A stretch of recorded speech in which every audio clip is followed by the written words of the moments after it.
솔로몬은 성전, 건물로서의 성전 건축을 다 마쳤고 또한 그 성전에서 사용될 기물들의 제작까지도 다 마쳤습니다. 이제 성전을 하나님께 봉헌할 순서입니다. 이스라엘은 거의 1000년 가까운 세월 동안 천막으로 된 성전에서 하나님을 모시고 섬겨 왔었습니다. 하나님은 그렇게 천막으로 된 성전도 기뻐하셨습니다. 다윗 시대를 지나 이제 솔로몬의 시대에 하나님은 다윗에게 약속해 주었듯이 이스라엘에게 이제 천막으로 된 성전에서 건물로 된 이동하지 않아도 되는 고정된 건물의 성전을 허락하셨습니다. 이 약속하신 대로 성전 건축을 허락하셨고 약속하신 대로 성전의 건축이 다 마쳤고 성전에서 사용될 기물까지도 다 마치자 이제 그 성전을 오늘 봉헌하는 그 출발점에 우리는 출발점에 섰습니다. 그 내용들을 앞으로 좀 여러 주에 걸쳐서 성전 봉헌 또 봉헌에 관련돼서 솔로몬의 기도 그의 당부 이런 내용들을 이제 살펴보게 될 것입니다. 자, 먼저 8장 1절 함께 읽겠습니다. 8장 1절입니다. 시작. 이에 솔로몬이 여호와의 언약궤를 다윗성 곧 시온에서 메어 올리고자 하여 이스라엘 장로와 모든 지파의 우두머리 곧 이스라엘 자손의 족장들을 예루살렘에 있는 자기에게로 소집하니. 자, 시작을 이렇게 하죠. 이에. 이 이에라고 하는 접속사는 결국 앞절 7장의 마지막 절이죠. 7장 51절의 내용을 원인으로 받는 연결어입니다. 그럼 7장 51절의 내용은 결국 어떤 내용이냐? 성전의 건축을 다 마치고 성전에서 사용될 노수로 된 기물 그리고 금으로 된 기물들이 다 완성되었으니 이에라고 연결이 되는 거죠. 그렇게 건물과 기물들이 다 완성되었으니 이제 봉헌식을 하려고 한다. 이런 의미로 연결이 되는 겁니다. 성전 봉헌식을 위해서 솔로몬이 가장 먼저 한 것이 무엇이었냐면 다윗성에 있었던 임시회막에 안치되어 있던 언약궤를 그 솔로몬의 성전으로 옮기는 것. 이것을 가장 먼저 시작을 합니다. 그러면 우리가 먼저 조금 정리하고 넘어갈 것이 뭐냐면 언약궤에 대한 부분입니다. 어느 정도 상식적으로 알고 있지만 본문에 언급하고 있는 언약궤는 모세 시대에 만든 언약궤입니다. 솔로몬은 다른 성전의 기물들은 다 새로 만들었어요. 하지만 언약궤만큼은 새로 만들지 않고 모세 시대에 만들었던 그대로 그것을 성전으로 옮기죠. 왜냐하면 모세 시대에서부터 함께 하셨던 그 하나님의 영광과 그 하나님의 인도하신 것, 그 보호하심이 새롭게 바뀌는 것이 아니라 솔로몬의 시대도 여전히 동일하게 지속된다라는 의미를 그 안에 담고 있기 때문에 그렇습니다. 하나님 말씀은 변하지 않지요. 자, 그러면 그 언약궤 안에는 무엇이 담겨 있었습니까? 계명이 적힌 2 돌판, 그리고 만나를 담은 항아리, 그리고 아론의 쌍난 지팡이, 이 3가지가 담겨 있던 언약궤이죠. 물론 이 부분에서 이 3가지가 이때도 다 담겨 있었는가 이 부분은 후에 좀 한두 주 지나면서 아마 또 이야기가 나눠지게 될 겁니다. 자, 이러한 언약궤는 그 강조점에 따라서 증거궤라고도 불렸고 그 강조점에 따라 법궤라고도 불렀습니다. 때로는 그냥 궤라고도 부르기도 했죠. 그때는 보통 이제 하나님의 궤 이렇게 이제 표현이 되는데 이 언약궤는 모세 때 무엇으로 만들었냐면 조각목이라고 하는 나무로 만들었습니다. 조각목은 사실 이 나무로서는 꽤 다루기 힘든 아카시아 나무로 만들어졌습니다. 아카시아 나무는 목재로서 참 질이 안 좋은 나무인데 왜 안 좋냐면 중간중간 옹이가 있고요. 나무 결 자체가 비틀어져 있어요. 그래서 다듬어서 사용하기가 매우 어려운 나무인데 하나님은 이러한 조각목을 이렇게 다루기 어려운 조각목을 다듬어서 상자로 만들어서 그것을 금으로 싸서 언약궤로 사용하게 하셨던 겁니다.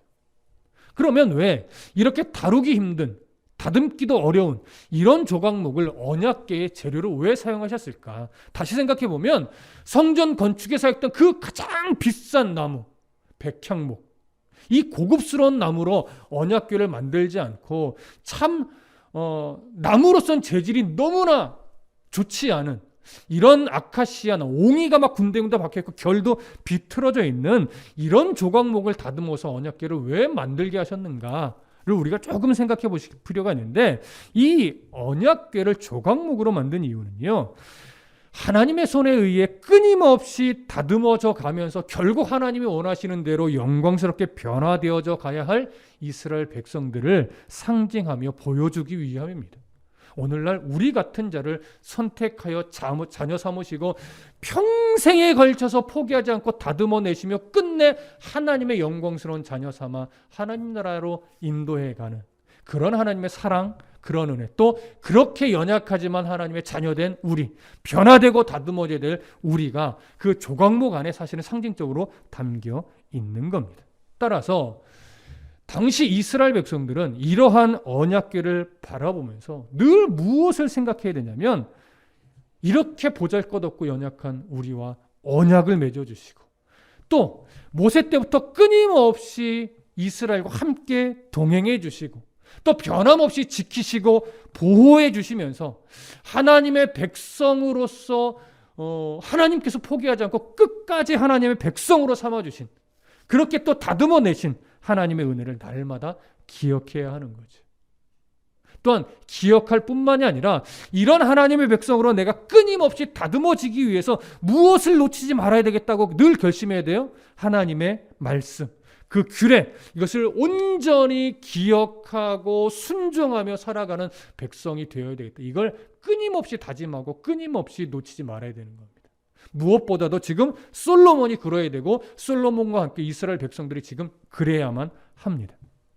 그래서 언약궤를 바로 조각목으로 해서 조각목을 다듬어서 만들게 하신 건데, 이러한 의미를 담고 있는 조각목이 이제 성전으로, 솔로몬의 성전으로 옮겨진다. 이 옮겨지는 것이 갖고 있는 의미가 무엇이냐면, 제가 중간중간 언급을 했었지만 솔로몬이 성전으로서 건축한 건물이, 제가 표현했죠? 건물이에요. 아직은. 왜요? 그 안에 하나님의 언약궤가 없고 그 안에 하나님의 임재가 없으면 그것은 아직 아무리 거룩하게 지었고 아무리 세련되게 지었고 아무리 값비싼 재료로 지었어도 화려해도 그건 그냥 건물일 뿐이에요.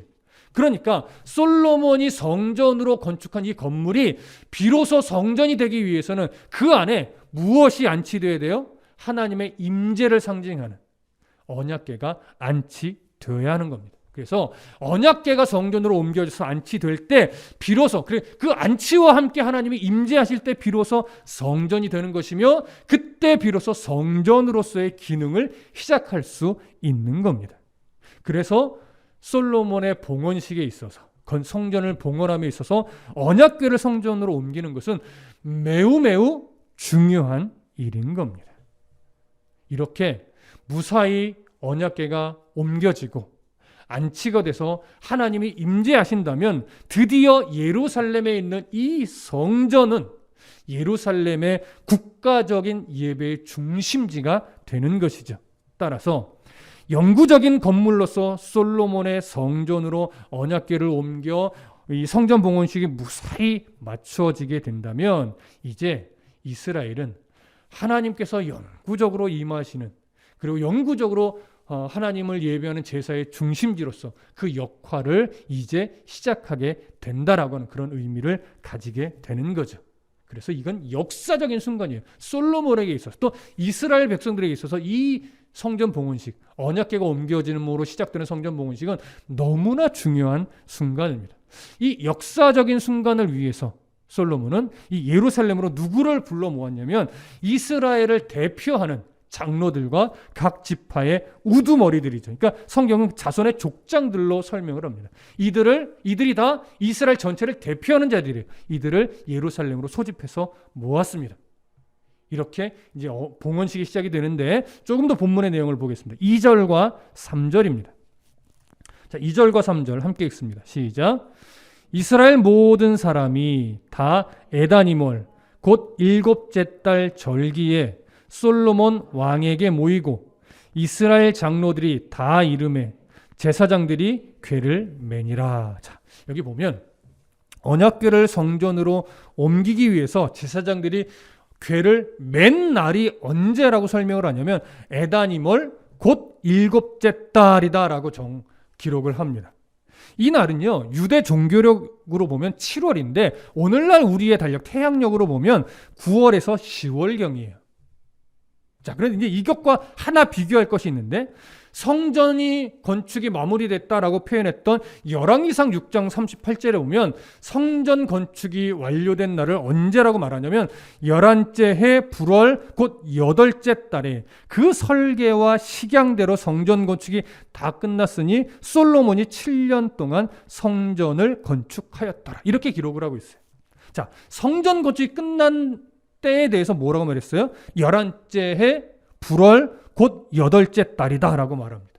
유대 종교력으로는 8월이고 태양력으로 보면 11월에서 12월 사이경이 되는 때에 이러다 보니까 이 두 날짜를 비교하다 보니까 종종 어떤 이야기들이 나오냐면 성전 건축이 8월에 끝났는데 성전 봉헌식이 7월에 이루어졌다는 것이 말이 되냐? 이건 충돌이다, 모순이다 이렇게 말하기도 하고 성전 건축이 실제 끝나기 한 달 전에 성전 봉헌식을 미리 했다 이렇게 주장하는 견해도 있습니다.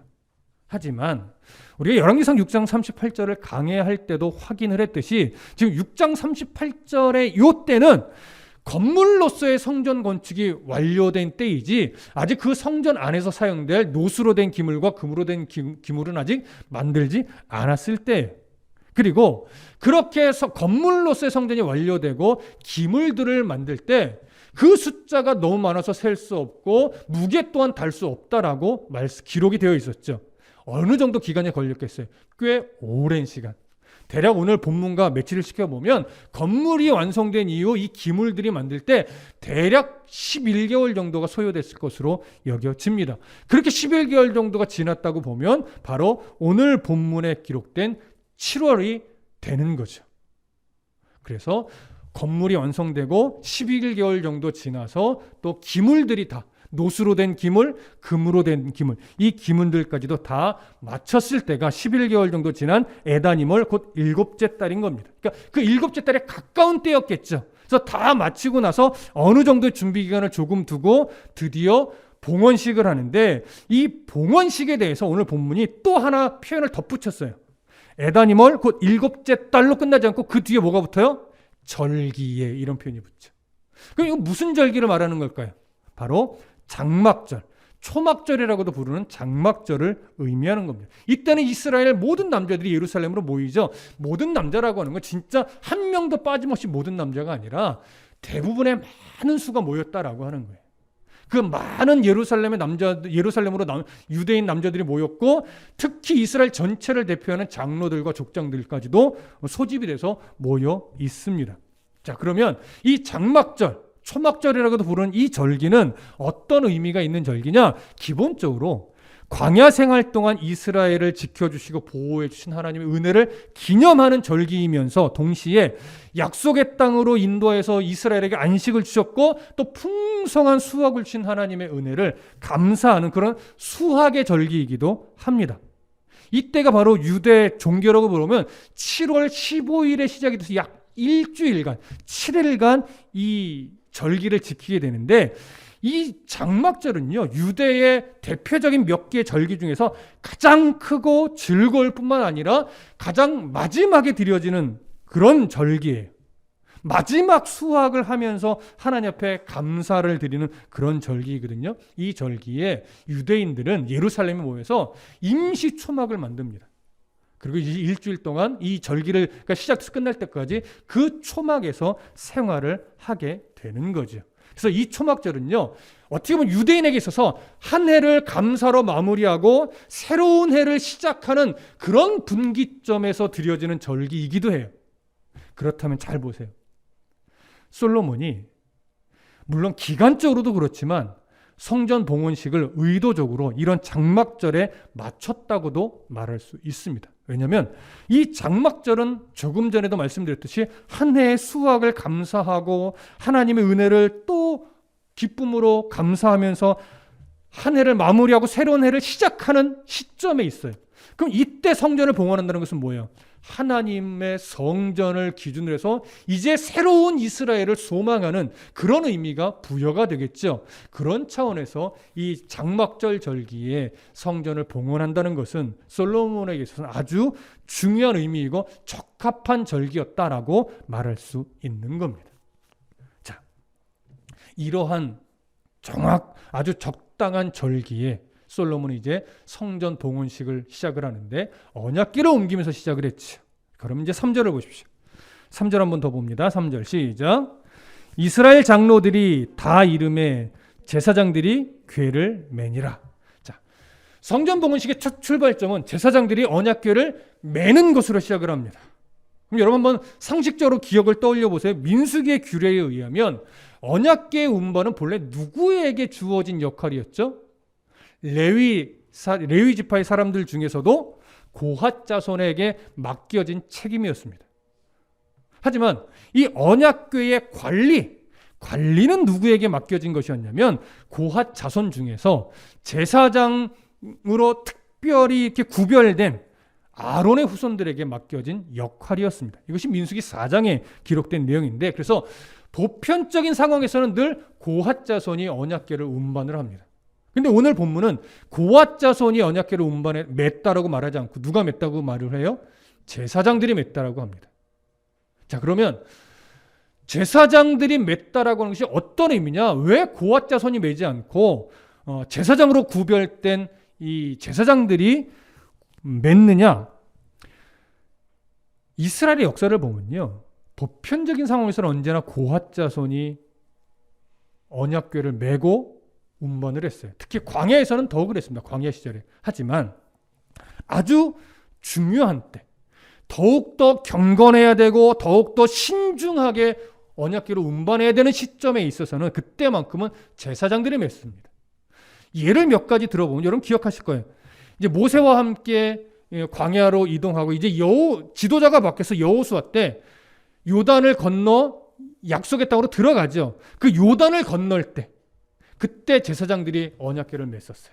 또 가나안 땅에 들어가서 첫 전쟁이 어디 전쟁이었죠? 여리고성 전쟁. 그때 여리고성을 무너뜨리기 위해서 언약궤가 6일 동안 한 바퀴씩 조용히 돌고 7째 날은 7번 돌고 외치니까 성벽이 무너졌어요. 그때 언약궤를 메고 이 여리고성을 돌았던 자들이 바로 제사장들이었어요. 또한 오베데돔의 집에서 다윗이 언약궤를 다윗성으로 옮겨갈 때, 그때 이미 사실 한번 실패했을 때죠. 수레로 옮겼다가 하나님 앞에 진노를 받고 난 이후에 시간이 좀 흘러서 오베데돔의 집에 임시로 맡겼다가 오베데돔의 집이 복을 받는 것을 보고 이제는 하나님의 방법대로 옮겨야 되겠다라고 여기고 너무나 신중하게 언약궤를 옮길 때도 그때도 제사장들이 언약궤를 맸었습니다. 자, 그러면 이렇게 이스라엘 역사 속에서 언약궤를 제사장들이 메었을 때는 너무나 신중할 때, 정말 거룩하고 경건하게 옮겨야 되는 너무나 중요한 시점에서는 제사장들이 맸었다면, 오늘 성전 봉헌식에 제사장들이 언약궤를 맸다라고 하는 것은 어떤 의미겠습니까? 솔로몬이 성전 봉헌식을 그 어느 일보다도 중요하게 여겼다라고 하는 것을 우리가 알 수 있죠. 그만큼 솔로몬에게 있어서, 이스라엘 백성들에게 있어서 이 성전 봉헌식은 너무나 중요한 역사적 순간이었던 것을 우리는 알 수 있습니다. 이러한 역사적 순간의 출발점이 바로 제사장들이 언약궤를 메고 이동하는 것으로 시작을 합니다. 전승에 의하면 제사장들이 언약궤를 메고 이동하여 성전까지 가는 그 순간까지 백성들은 그 주위에 모여서 춤추고 노래하면서 하나님을 높였다라고 하는 기록이 있습니다. 그러니 솔로몬과 제사장들만의 이 성전 봉헌식이 아니라 모든 백성이 함께 한 마음으로 동참하는 그런 거대한 국가적 행사였다라고 하는 사실을 우리가 알 수 있는 거죠. 자, 그렇다면 이러한 성전 봉헌식을 거행함에 있어서 이제 다음 주에 성전 봉헌식의 어떤 그 마무리되는 부분을 다음 주까지 보게 될 텐데, 앞으로 성전 봉헌식이 잘 끝났다라고 하는 전제하에 이스라엘 백성들에게 있어서 앞으로 중요한 것은 무엇이겠습니까? 계속 강조되는 것이지만 언약궤가 안치되어 있는 거룩한 성전, 그 거룩한 성전을 바라보면서 그것에 도취되어 있지 않는 겁니다. 왜냐하면 거룩한 성전이 중요한 것이 아니라 그 성전에 임재하신 하나님, 그 하나님 바라보면서 내가 하나님의 백성으로서 살아내는 것이 더 중요하기 때문에 그렇습니다. 성전을 마치 복을 받는 어떤 보증물로 여기면서 우리가 성전이 있으니까 이제 다 됐다라고 여기고 자신이 하나님의 규례에 온전하게 온 마음을 다해 순종하며 살아내는 이 삶을 간과한다면 그들은 성전을 봉헌한 그 이유와 의미를 다 놓치는 거죠. 솔로몬이 기쁨으로 또 화려하게 지었던 성전도 물론 중요합니다. 그 내부에 또 외부에 새겨진 여러 상징적 장식물들도 너무나 중요합니다. 또 그 안에서 제사를 위해 사용되어지는 여러 노수로 만든 기물들도 중요하고 금으로 만든 기물들도 너무나 중요합니다. 그러나 더 중요한 건 바로 그 건물에 또 그 장식물에 또 성전 기물에 담겨 있는 그 상징적 의미들이 가지고 있는 본질, 그 본질을 바르게 이해하고 그 본질들을 삶 속에 녹아내면서 살아내는 이 삶의 중심이 더욱더 중요하다라고 하는 겁니다. 그래서 요즘에 제가 선물 받은 레위기 책을 이렇게 읽고 있는데 그 어렵게만 느껴졌던 제사의 행위들, 번제, 화목제, 소제, 속건제, 속죄제, 이런 제사들을 지금 조금씩 보고 있는데요. 이 제사에 담긴 본질을 바르게 이해하고 우리 오늘날의 생활에 적용하는 것도 너무나 큰 은혜가 되고 중요하겠구나, 이런 생각을 다시금 하게 됩니다. 그래서 좀 어렵겠지만 언젠가 레위기 강의를 하게 될 때 여러분 기대하는 마음으로 이 레위기 강의를 좀 기다려 주셔도 참 좋을 것 같습니다. 지금 제가 차근차근 보고 있고 또 다시 언젠가 하기 위해서 책도 좀 수집을 하고 있는데요. 그러다 보니까 오늘 이 솔로몬이 성전으로 언약궤를 옮기고 이제 그 규례를 따라 이스라엘 백성들이 앞으로 제사하며 성전을 중심으로 살아가는 이 모습도 기대가 되더라고요. 물론 많은 부분 후반으로 가면 갈수록 이들이 실패하는 적이 있어서 이미 안타까운 마음은 갖고 있지만 이 성전을 중심으로 예배하고 제사하며 하나님의 백성으로 살아가야 될 이스라엘 백성들의 모습을 기대하게 됐습니다. 또 거기에 우리들의 삶이 잘 적용돼야 될 것이라는 생각도 가지게 되었죠. 마찬가지로 오늘 우리가 이 코로나 시대에 정말 간절한 마음으로 사모하는 마음으로 성전에 모여서 예배하는 것도 너무 중요하고 또한 그에 못지않게 날마다 성경을 읽고 묵상하고 내 삶에 적용해내는 것도 너무 중요하고 헌금하고 기도하는 것도 너무나 중요합니다. 그러나 그것보다 더 중요한 것은 이러한 예배하고 성경을 읽고 헌금하고 기도하고 헌신하고 봉사하는 이 모든 행위들 속에서 우리 안에 깊이 깨달아야 되는 것이 뭐냐면 하나님의 마음입니다. 하나님이 뭘 원하시는가? 이 모양 저 모양의 각기 다른 환경 속에서 살아가고 있고 각기 처한 어려움들도 다 다르지만 그러한 환경, 그런 어려움을 대할 때 우리가 정말 하나님의 마음을 깨닫고 그 하나님의 마음을 중심으로 그 상황을 견디어내고 이겨내면서 비록 연약한 나의 삶이지만 나의 삶에 정말 하나님의 그 아름다우심, 하나님의 영광이 드러나고 있는가? 여러분, 이것이 더욱 중요한 거겠지. 결국 예배, 성경을 묵상하는 것, 헌금을 하는 것, 기도하는 것, 헌신하는 것, 이러한 수많은 종교적 행위들이 자칫 나의 종교적 장식물이 되지 않도록 우리는 참으로 조심해야 될 겁니다. 목회자에게 있어서는 설교라고 하는 것이 저의 장식물이 되지 않도록 조심해야 될 겁니다. 누구에게나 이 종교적 행위들은 자칫 잘못하면 나의 의의를 드러내는 장식물이 될 수 있어요. 그렇게 되면 그런 모든 행위들은 하나님 앞에서 아무런 의미도 아무런 가치도 가질 수 없게 됩니다.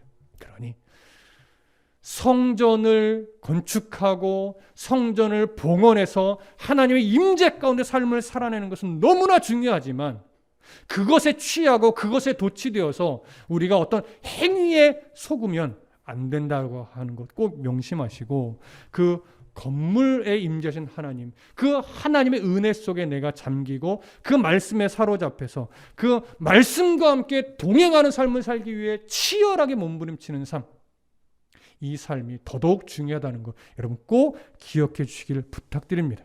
하나님의 말씀은 성전에서만 필요한 것이 아니라 일상의 소소한 삶의 영역에서도 필요하다고 하는 것 꼭 기억하시고 성전된 성도의 삶을 살아내어 주시기를 간절히 소망하고 축복합니다. 기도하겠습니다.